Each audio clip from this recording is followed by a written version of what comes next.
There we go. Hello, hello, hello. Welcome. This is Briar Harvey, and this is the Neurodiversity Media Network. Today, this afternoon, this is show number 2 for me today. I have the delightful Cheryl Woodhouse, and we are side questing.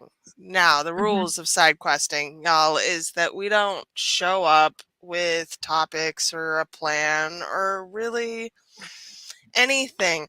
In fact, we just spent the last 15 minutes bitching to each other about various and assorted things, and then we're like, okay, let's just hit the button. Let's just continue on. Yeah, this is So, true. what's aggravating you today, Cheryl? Actually, not very much. Today feels like a good day. Today feels like things are running smoothly. I will say the last thing that we were talking about before we hit record, which is kind of sticking in my head, is about the ability to get comfortable with discomfort and how much that plays into your ability to actually ship things and do things and make progress toward your goals. And maybe that's an area we should talk about today. Yeah, I think so. Like, I was reading a post on Instagram from it was a stitch of a tweet from Neil Patel about the short form video. And my comment was that short form video is, I think everyone at this point in time is aware of the benefit of short form video, Yep. but it's not, for me at least, not providing the return on investment of time. Mm-hmm. And so it's on the list. But that's a specific type of discomfort, isn't it? Right. Like not being able to make something work in your business that everyone else says is supposed to work is a very specific type of discomfort. What am I doing wrong that That's it. everyone else has figured out? Yep. That's the thought. And it's the I'm bad, I'm wrong, I'm doing something wrong again. The rejection sensitivity comes up, the all of that stuff kind of all into, what can turn into even a shame spiral because it feels like it's something that we're doing wrong, not that that might not be the best tactic for us as people, for our business, for our offers, any of those sorts of things. Right? But that's very different from me not taking action at all because of perfectionism. Mm-hmm. Yeah. Which I think comes up a lot for our people, does it not, Mm-hmm. Cheryl? Lack of action entirely. We're not going to talk about my YouTube channel here. I mean, listen, I always use myself as my very best example because if I can't get my shit together, what hope do the rest of you have?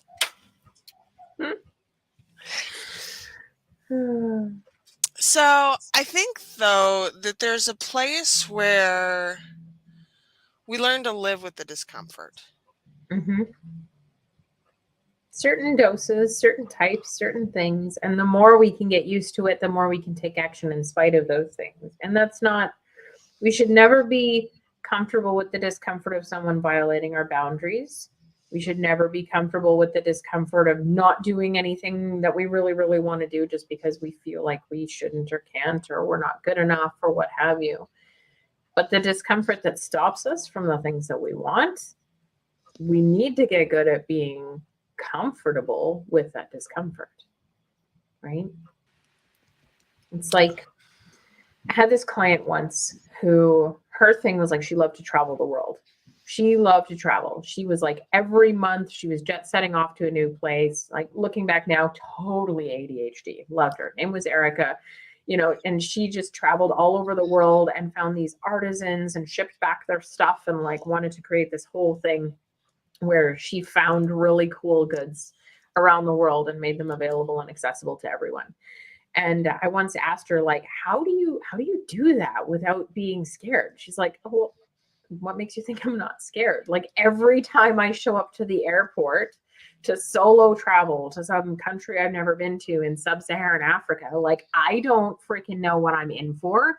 I debate canceling. I try and figure out how I can get out of it. I look for schedule conflicts. I hope the plane's canceled. All these things happen. And then I'm on the plane and I'm flying and all that goes away and I feel better.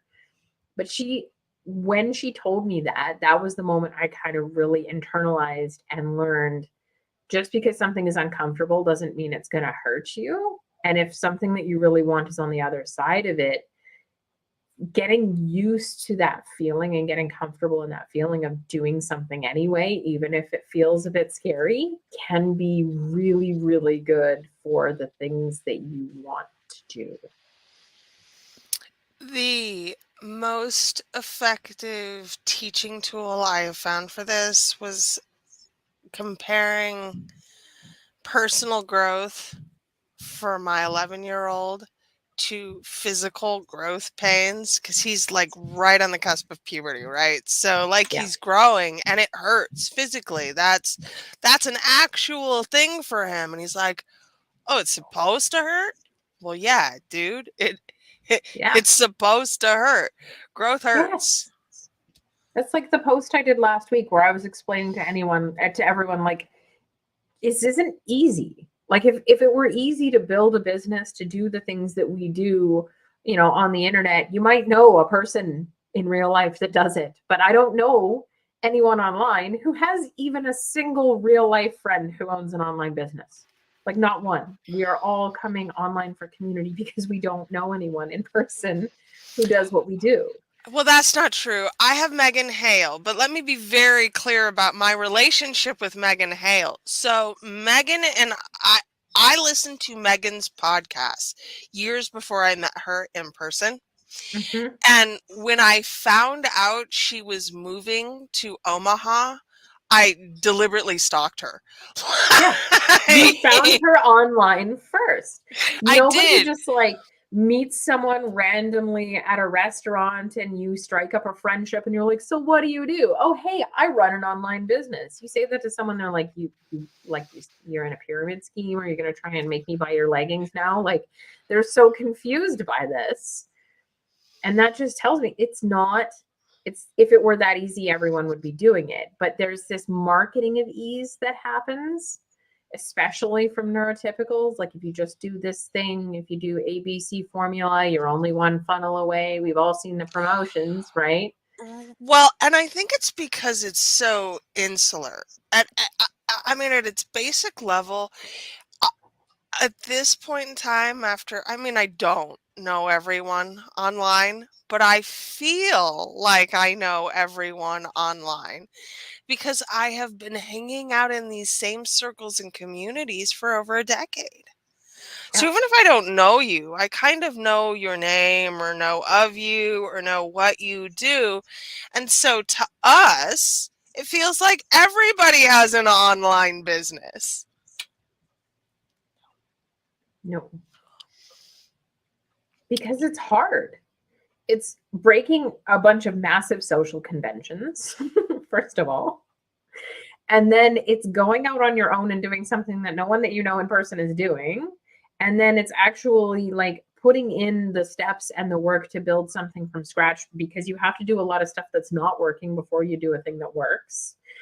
And then you're putting yourself out there in front of strangers all day, every day, and hoping that they pay you for the thing that you're really insecure about because you have imposter syndrome too. And like, there's so many layers of discomfort to this thing. Nobody that I know in real life could do this without crushing regular emotional breakdowns. Not saying that I don't have them, Oh but maybe with a no, lower that's frequency absolutely than a maybe they part of do. oh And we right. don't talk about that discomfort enough because this is marketed as something you can do with ease. Make money in your sleep, earn a living in your pajamas, travel the world and live the laptop lifestyle. That's all marketed to us 24/7. And the reality is that stuff happens after you bust your ass and cry to your mom and like deal with all of the problems and the difficulty and the discomfort that comes with building it. Well, and we definitely talk about our successes and not our failures at all. 100%. What's the last bad launch story you heard? Besides the one that I told you 20 minutes before I hit record. Or the one I'm telling myself in my head that's probably not even going to go that badly, but we're hard on ourselves. But we don't share it publicly. So y'all, here we go. Publicly, I just launched a thing. I was very excited about it. I marketed it hard. I sent 2 emails on Sunday. For me, that's a lot of marketing. It did not do well. In fact, it did not do well at all. But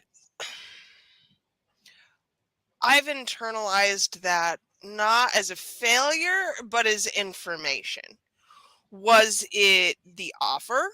Was it a lack of alignment between the offer and the audience I was selling it to? Was it bad copy? I mean, I suppose that's a possibility. It's me. So it's highly unlikely that it was bad copy.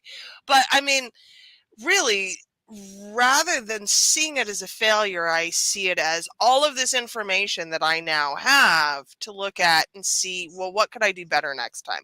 How do I readjust this? But we don't talk about that part. We just talk about the launches that do well and, get you commas for your 2 comma club trophies. Yeah. Well, and a lot of the time when we do see people talk about bad launches, they're talking about it from the other side of having them. Like I can now pretty confidently say that there hasn't been anything that has not sold a single copy that I have launched in like the last 9 months, right? Everything has sold something. It's never been a complete flop. And there were years before that where I hadn't sold anything. And those are the stories we're used to hearing. I tried to launch an offer for years and I couldn't. And then I figured out this one golden ticket secret and I'm going to give it to you, which means you can magically instantly make 6 figures, which is not true. You're still going to cry. And the secret, let's be honest here, is a tactic, not a strategy. And so the odds of it working for me the way that it worked for you in order to get you to your suddenly sold out launches is not high. Yeah. Exactly. But tactics sell better than strategies. Oh, absolutely, 100%. So they sell the tactics and the results, and not the strategies, and not the crying. No, we don't sell the crying. I mean, that comes free with purchase. Come on now, if you'd known ahead of time how much crying. Okay. Still would have done it 100%, 100 times over. I cried 2 days ago. I'm still here. Like, whatever. That's what I mean, though. I'm comfortable with the discomfort. You and me got on this live. I tripped over my kids' shit trying not to wet my pants in between calls, doing other things before jumping on here. We don't have an agenda. I jumped on and you said to me, like, well, we're just going to do the thing. And you said something about discomfort. I'm like, this is supposed to be. I think I actually said discomfortable. But for a lot of people, it would be. For a lot of people going on and not knowing ahead of time, they worry, they get rambly, or they don't make a point. I know that no matter what, even if I don't make an incredible point in this entire hour with you, we're going to give lots of nuggets. And I enjoy these conversations for me, if nothing else, right? So I'm comfortable with it. I'm here for me first. Yep. For the network second, right? Yep. And so all that I care about is that it's a good time for the next hour, right? Yeah. But let me tell you, I have all of these co-hosts now, and the number of whom that would be is not high. And further, you can really see the level of comfort based on the amount of prep that is required for some of them. Like, Yeah. I have folks who have whole notes sections for each episode. Like, these are the things we're going to be talking about, and these are the questions that you need to make sure that we cover. And Yeah. which is fine. Structurally, that's Yes. what I'm here for. And that's what I'm building, is something where we can make it work holistically. But that is not the case for everyone. No. And that's exactly the type of discomfort that we're talking about, not trying to avoid. Like, if it makes you uncomfortable to have no structure and it makes you more comfortable to have structure, don't pointlessly try and put yourself through hell for a podcast recording. Give the structure. That's fine. Don't stop yourself from going on the podcast because of the discomfort. Find the way to make the discomfort tolerable so that you can get comfortable with it. I am holy chaos energy and I do not care. But it has taken a lot of doing a bunch of random things with absolutely no warning and being way too spontaneous for my own good to get to the point where I can jump on a live stream with no point and talk about the fact that it has no point for 60 minutes. And as always, here we emphasize the ways in which you get to design this so that it works for you. I have a podcast interview scheduled that I'm super excited about, with my friend Nikita, who runs, I believe it's called Headphones and Crayons. And we're going to sit there for the duration of this podcast interview coloring, because that's how she's structured it, so that it's less stress for the guest because they have to, focus on the coloring action rather than the answering question action. And truly, I suspect that it's going to be one of my favorite interviews, because the places your brain goes when you are not fully engaged with the must be on, right? Yeah. Like, it truly makes a difference in your ability to flow. And so, I am slightly concerned that I'll just get so into the coloring that I'll forget we're having a conversation at all. But mostly, what's key here is that you get to build in the structure. Yep. And then it makes sense to you. That's what makes the discomfort of getting on the live stream comfortable in the first place. If you were to ask me ahead of each episode to come with a set list of show notes and a structure that we were going to follow every single time, I would have started ghosting you 3 episodes ago, because this is what makes me comfortable in this space, is being able to show up as I am. And a lot of it just comes down to, like, what you were saying about being on. I don't have an on. I have a me. I do not have an on mode or an off mode.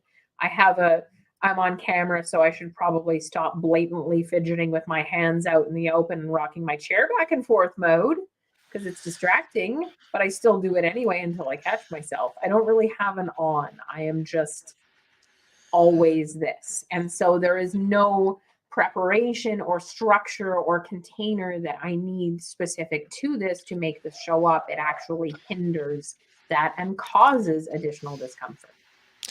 I do quit smoking pot typically while we're on these recordings, and not for even any personal level of, like, reaction. It's just that the odds of me coughing and then not being able to have a conversation are not 0%.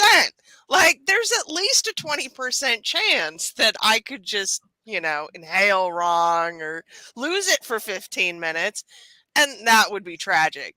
But no, the fidgeting, the rest of it, all of that just kind of continues to exist in this space because I have given myself permission to not care about those things. Yep. I am not here to sit still and make eye contact with you so that it looks like I'm listening while not adding any value to the conversation.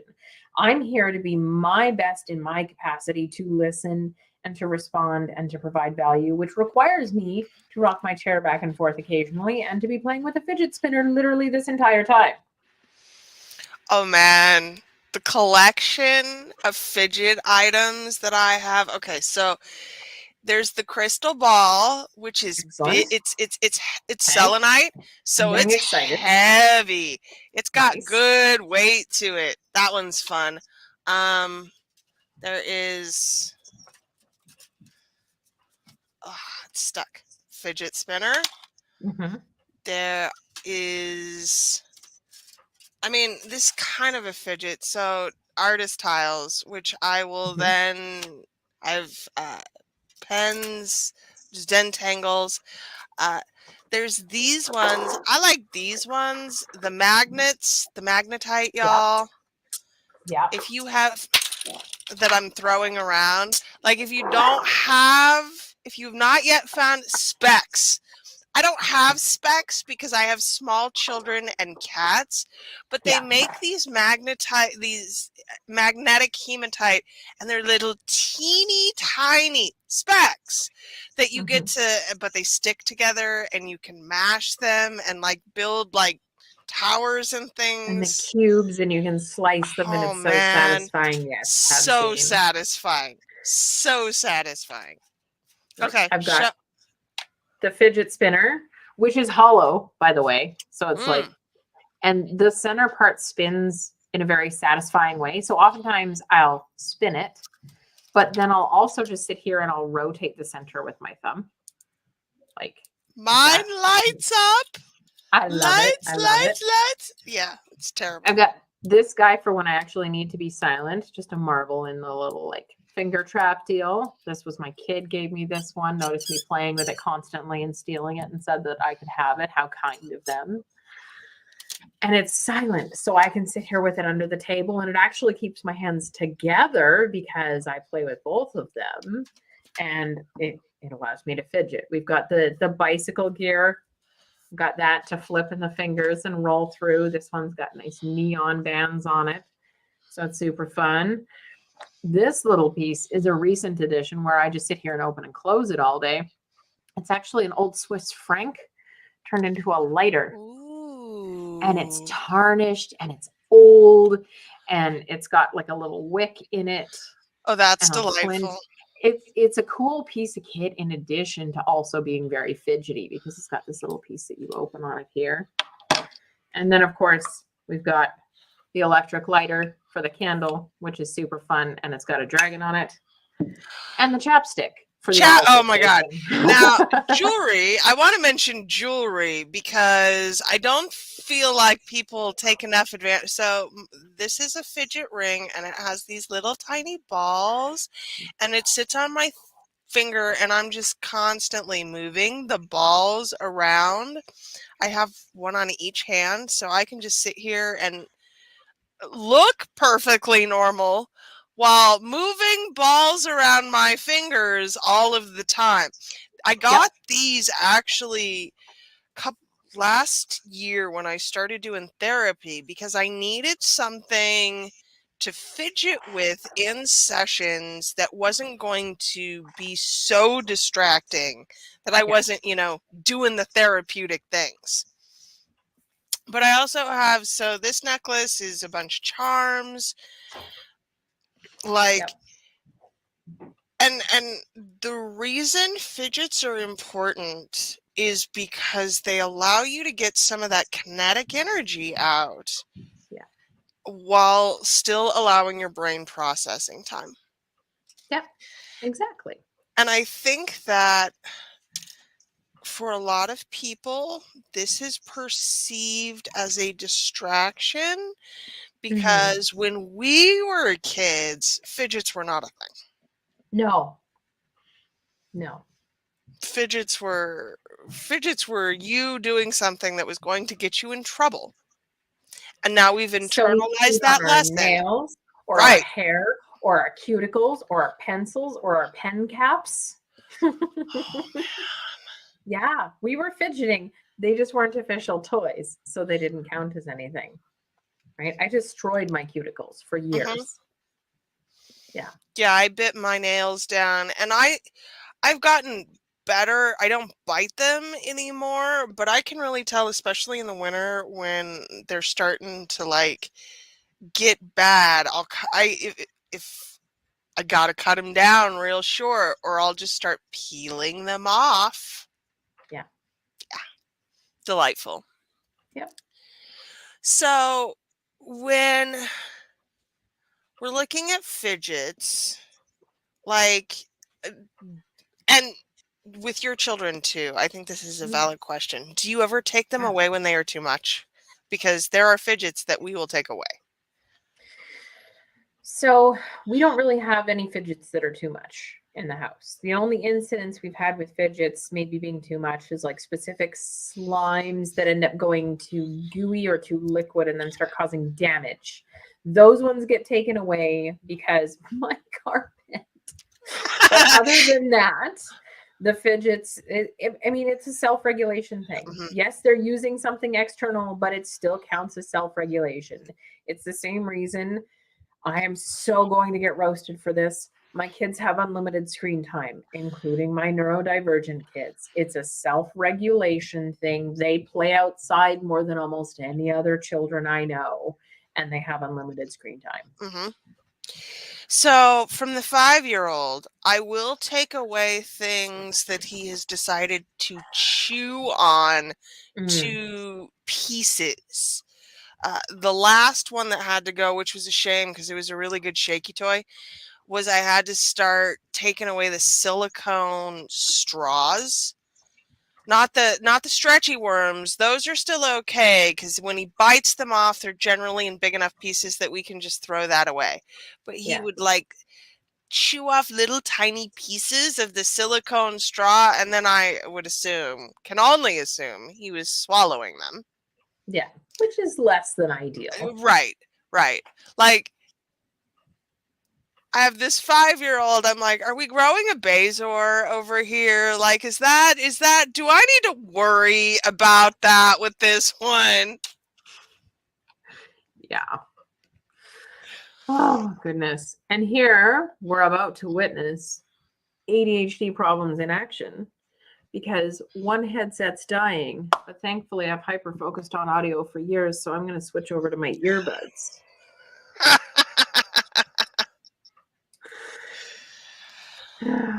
This is what happens. Mhm.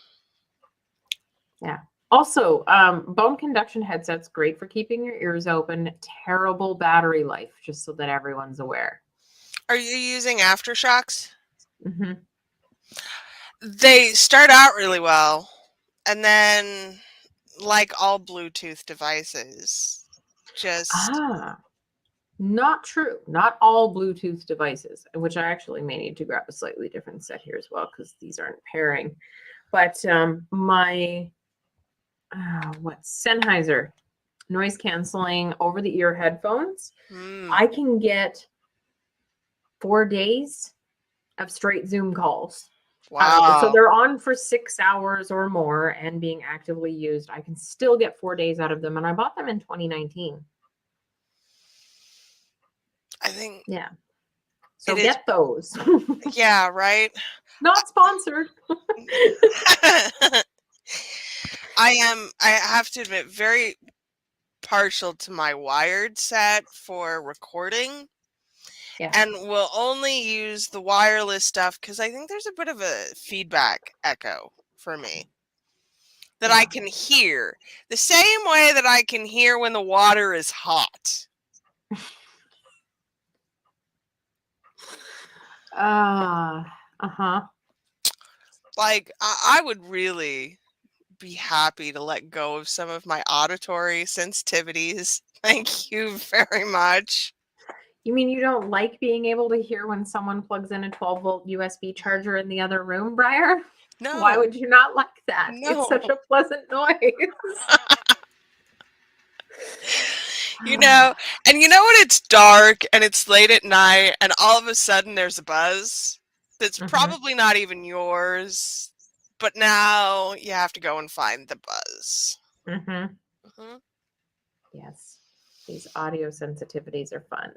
mhm. But also, that's exactly what we're talking about with the type of discomfort you do not need to get used to and get comfortable with. You do not have to put up with your husband deciding to plug his, phone into the charger that's built into the RV that makes that high pitched squealing noise that makes you feel a little bit kind of, right. Stabby? Yeah, we Yeah, know. we don't have to put up with that. We can ask him to use the 110 plug that doesn't make that noise, right? So there's the good discomfort and the bad discomfort, and we need to find ways to accommodate the bad discomfort and get used to the good discomfort. Oh, Oh, I'm sorry, Lorraine. That's terrible. that is Yeah, very I have a portable space heater in the basement because it's cold down here because it's not right there. finished. Right. But I mean, it's loud. It makes noises. Yeah. And I think that there is real margin here for determining what requires an accommodation and what's just the discomfort of growth, right? Yes, Like, exactly. is it a problem that can be fixed? It doesn't matter if it seems like a stupid problem. The There's no sounds such that my heater makes seems like a stupid problem, but I can do lots of things about that, right? I can wear noise canceling headphones at work. I can buy a different kind of space heater, ceramic plated, that doesn't make this kind of noise. They're more expensive, but I certainly have that as an option. Yeah. You can drown it out. You can get one with a fan, so the Hmm. fan noise drowns out the sound of the elements in the heater. It's a solvable problem, no matter how small or insignificant it might seem. But also, I'm going to point out that the problem seems small and insignificant if you are basing the significance of the problem on neurotypical standards. Hmm.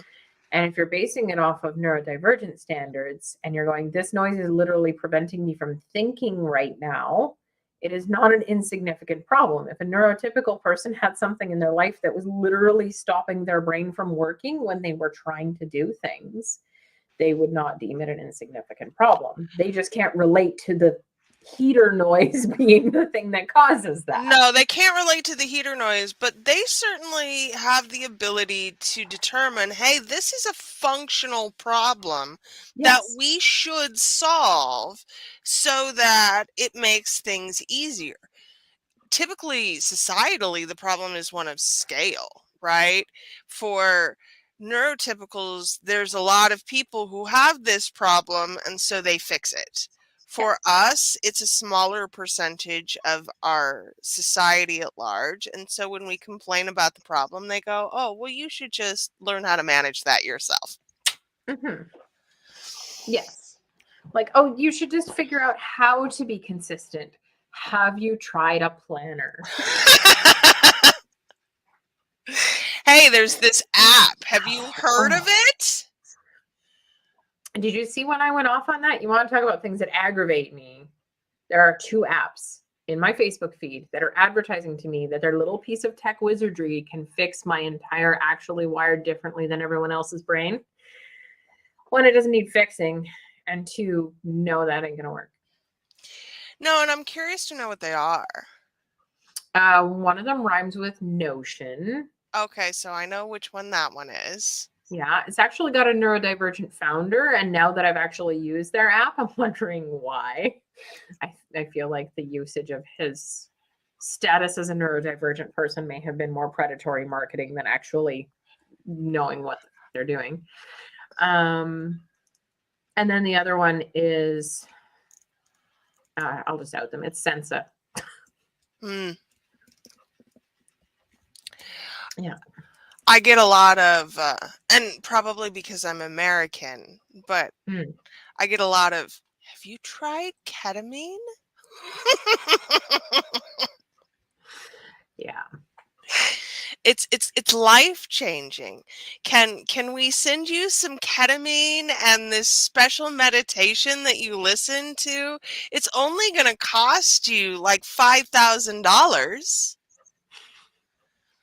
which I don't know, is probably more indicative of the state of American healthcare than whether or not ketamine is effective.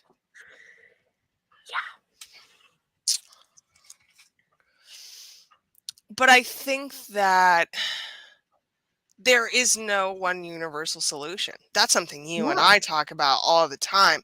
The issue Yes. with the one that rhymes with Notion and their neurodivergent founder, which I also have tried, spent a couple of months in it actually, Yep. I did not find it to be nearly as useful or as effective as the ads portrayed it to be, which, again, I'm sure that might not be the case for everyone, but I find it to be problematic when people are saying this is the ADHD planner that is going to solve all of your pre-existing planner problems. Yeah. Well, how do you know? Because it solved Hmm. yours? Because that's not how that works. Exactly. But also, how can you say that? It really, whatever happened to truth in advertising? Like, we are not a monolith. All the ADHD people, and we were talking about this before we started, the difference between inattentive types and hyperactive types is huge when it comes to execution, Yeah. much less when it comes to how their executive dysfunction plays a part in what they're doing. So you can't say there's this universal solution because one doesn't exist. Yeah. Well, even inattentive versus combined and hyperactive ADHD, it's the internal versus external motivation. A lot of inattentive Mhm. ADHD people have a lot of external motivators. It's social pressure, pressure from partners, pressure from school, pressure from the things that they're trying to do to make them have more executive functioning, to force them to get more spoons. Whereas I find a lot of the hyperactive and combined type ADHD people that I work with tend to have more of an internal, not not motivation in the sense of like I'm going to wake up every morning and exercise at 7 a.m. and blah blah blah blah blah No, blah. that's not what you're talking No, about. it's the internal mental chatter of like berating yourself for not hitting a 30 under 30 list and having massive world changing goals and the trap of a gifted child. That is where the combined and the hyperactive ADHD people tend to find themselves with a lot of internal pressure to perform. And so that makes them seek out solutions because they're feeling inadequate to themselves rather than just hearing externally, hey, you should be better with the dishes, right? Which is, we all hear that, but some people hear it from our partner and some people hear it from ourselves.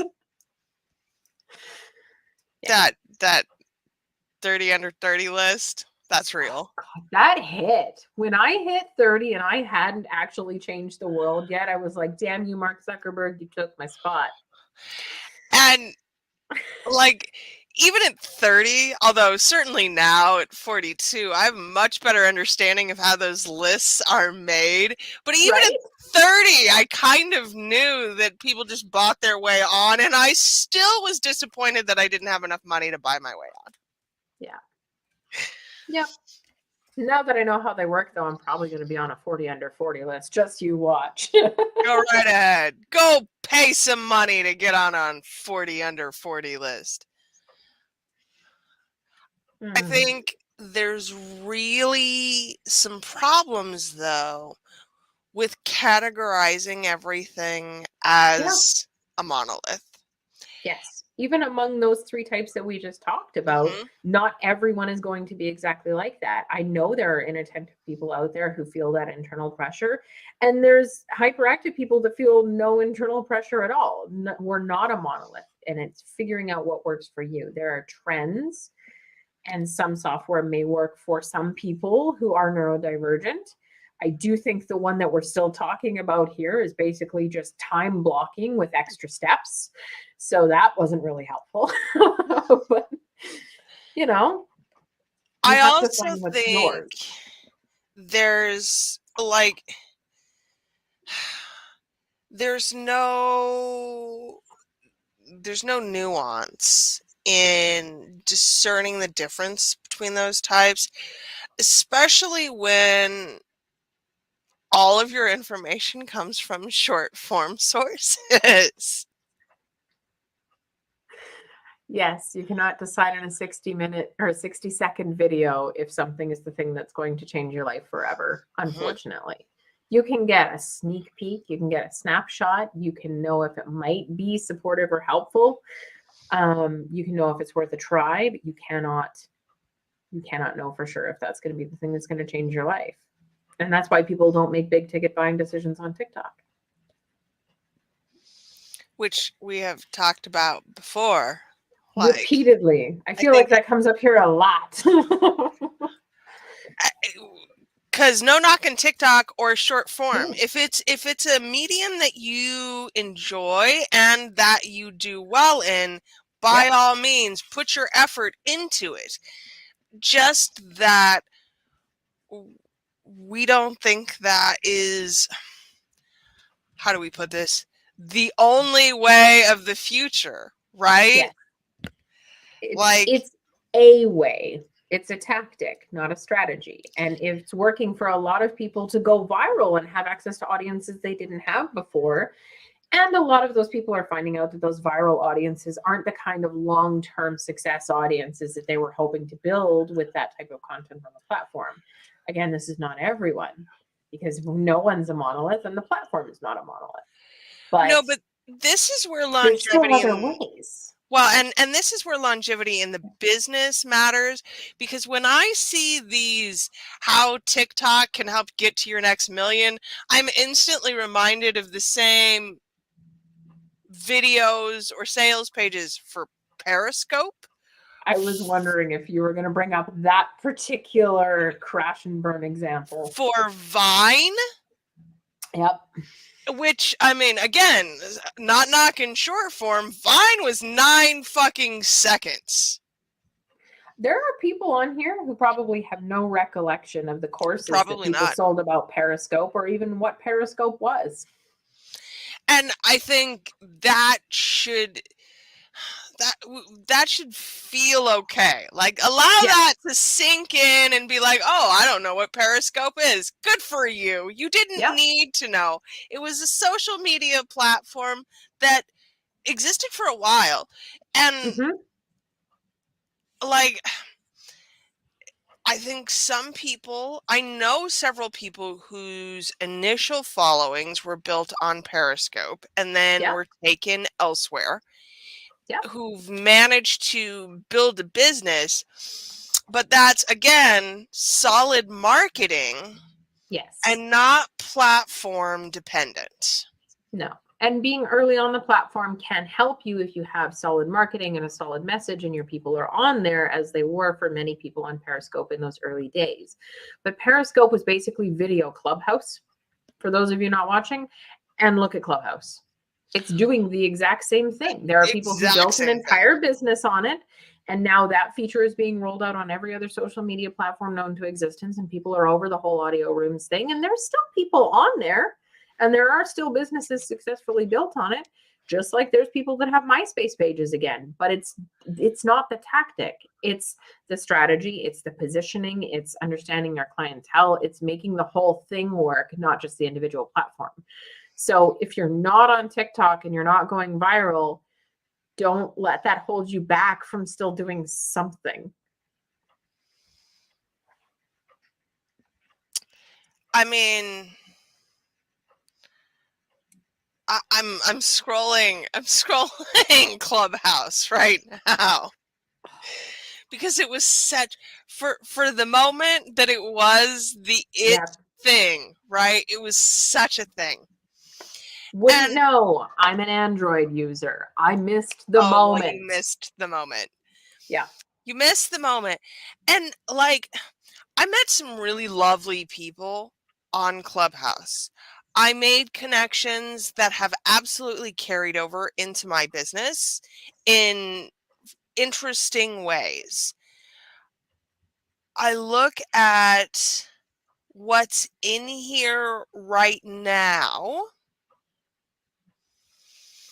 and there aren't that many people here. But if they are here, they're not hanging out in business related rooms. Yeah.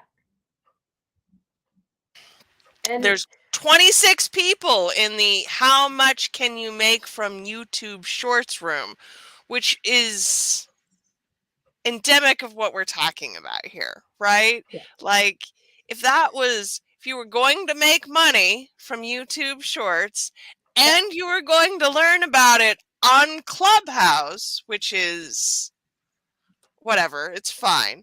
Still, I would anticipate a few more than 20 people. At that point, and because I know how Clubhouse works, that's all inner network. Those are people who know you, who personally showed up to hear you on that stage. Yeah. That's it. Yeah. Which could be done on any stage. It could be done on a stage like this. It could be done on Zoom. It could be done Facebook Live, and people might actually find it. Well, see, and that's why we do that this way, right? So we're live right now on 3 different Facebook profiles or groups, your LinkedIn page, 2 of my YouTube channels, and my Twitter page, which is new, and I still haven't gotten any traffic there because I think I have like 12 Twitter followers. Let's be very clear about that. But the whole point was it had a button. I clicked it. I added it. I didn't have to do any Good additional job. work for it, right? I got to create the content that I was already creating and just put it on a different platform.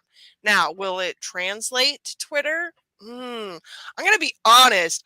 I don't ever expect my hour-long podcast live stream recordings to gain traction on a short-form media network. Yeah. Just because I can broadcast there doesn't mean it's ideal for Twitter's audience. You'll notice my LinkedIn is the one that we broadcast to, and I have been having some fun with that platform. My B2B people who are out there sleeping on LinkedIn because it feels really old and boring and stuffy, no, get on there. I have already had multiple calls with people just from engaging in comments. LinkedIn has very few people on it who understand social media strategy in general. Everything that worked on Facebook 5 years ago works on LinkedIn right now, except groups. LinkedIn Except groups groups. came and went before Facebook groups, so that's already long dead. But what worked on Facebook a couple years ago in terms of like just sending friend requests to people that you find interesting, following people who your ideal clients follow and engaging in the comments and developing relationships based on that, sending DMs to people and asking them to get on a call with you. That shit still works on LinkedIn quite well, actually. So Well, don't be because sleeping on LinkedIn. no, because I'm there to be sold to is part of the thing. I'm there Mm-hmm. for work. So I don't Yep. mind cold DMs on LinkedIn. I'm certainly not personally affronted by them. And I also find strategically, so an optimized profile commenting on other people's posts has been more than enough for me. I don't actually have to post on LinkedIn, which, Yep. let me be very clear here, I am eternally grateful for, because again, have I mentioned I'm not very short form, and the LinkedIn character limit is Oh my God, I hit that every time and I have to turn it. just long enough to piss me off and It's perfect. not long enough for me to like get in the information that I need to get in Yes. ever. So I finally figured out that LinkedIn is Tumblr for business. Just think of it like that. Oh, Yeah. yeah. Now it Well, makes sense. The engagement happens in the comments. You let other people create the really cool content. You repost it, you screen capture it, you give them credit. Who cares? You get to be expert by association by showing up in the community that shows up around that content. LinkedIn is Tumblr for business. And if you treat it that way, you can actually grow pretty quickly. I am deeply, deeply, deeply disturbed by that analogy. And And the I find it accuracy of it, 100% accurate. because Tumblr is not a corner of the internet you want to find yourself on very often. It's really not. Some of the best memes, though. So I get all my Tumblr memes off Reddit, though. Like, it's not Yeah. like I'm still it's not like I'm going to Tumblr. No one's voluntarily going to Tumblr anymore, I don't think. But No. And nobody voluntarily goes to LinkedIn anymore either, unless they are there to sell something or be sold to, or some combination of the above, which is the genius of the platform. It's the social media of Google AdWords. Like, people are going there to procure or sell services. And if you can help people sell services better, then that's the thing they may want to procure. and y'all, it's a long game. Oh, yeah. Relationship building always is, but LinkedIn really requires you to be okay with playing the long game. So one of the things that I have been looking at when I'm trying to build out my corporate consulting is that I need to talk to, like, specifically I'm at the board level here. I need to talk to the C's of the suites, right? I can follow those people, but I'm not going to be sliding up into their DMs after a day or two after I have followed them and be like, here, I have a thing. Do you want to talk about it? What I will do is I'll follow them and then I'll say, what a good thing that is that they said over there on their post. And I'll do that 10 times so that they know who I am after that. And then when I slide up into their DMs, hey, I have a thing. Do you want to hear about it? Sure.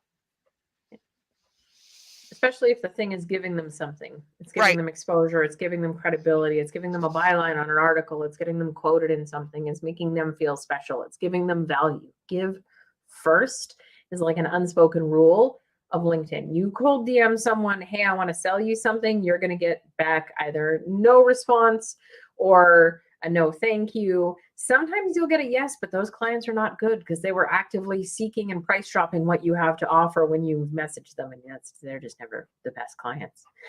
But if you go in and say, hey, I'm writing an article, hey, I'm creating a report, hey, I'm doing this research, hey, I'm doing this podcast, would you Hey, like do to you be want on to? it? Would you like to be on this podcast? I have a whole fucking network. Strategy, y'all. Build strategy. Yeah. Collaborative content, authority content is a great way to build relationships with those high ticket clients. I hammer that home constantly. I don't care whether it's industry reports or podcasts or summits or online conferences or written articles where you interview people or a book where it's just a series of interviews. I don't care. Collaborative content makes you an expert by association and builds you a network of people who consider you a peer. And if that network is someone that you can help, they will start giving you money. Now, again, I encourage you, have the podcast interview. Do not have the podcast interview and then pitch them immediately Correct. after. This is a That's tactic gross. that I've been hearing about a lot lately, that people are like, I was on this podcast and then I got a really hard pitch as soon as we went off. And I'm like, oh man, it's the I know relationship. teaching that. It's gross. Do you? I do. Oh, well, now I need to. We'll chat Hey, I'll after. share. We'll chat offline. I'll pitch you on what we should do about this after the podcast. Again, we're talking. I mean, at the end of the day, it's about permission, right? And Yes. I was talking to a sales coach today. I very specifically learned this piece from Grace Edison, but Mhm. it is a, and Grace has three permissions. Do you want to know me? Do you want to hear about what I do? Do you want to buy my thing? Mhm. And I think that when you learn how to constantly ask for permission to talk about your thing, to sell your thing, that gives people permission to feel like they're in charge and to buy rather than to be sold to. And that's the Yeah. difference. People don't want to be sold to, but they do like to buy shit. Yeah. If it's their decision, if it's Mhm. their idea, even Oh, better. especially if it's their idea. Yeah.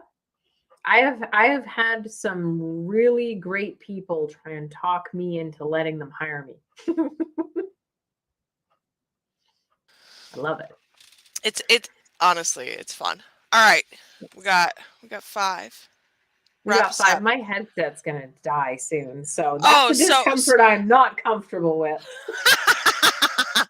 So what we're saying is just end before the speakers do. End before your headset goes out. Go out on a high note. Or any note at all, because no sound. Again, no sound. Yeah. All right. This one has been fun. And we'll be back again 2 weeks to do exactly the same thing, where we'll talk about, I don't know. A pointless podcast about nothing. It's not about nothing. It's about lots of things. It's intentionally not about anything specific. There we go. So that it can be about everything. There we go. I like it. Because it's not about the main mission. It's 100% about the side quests. Because that's what makes it fun. And that's what we're here for. All right, y'all. We will see you in two weeks with more side quests. Talk to you later. Bye.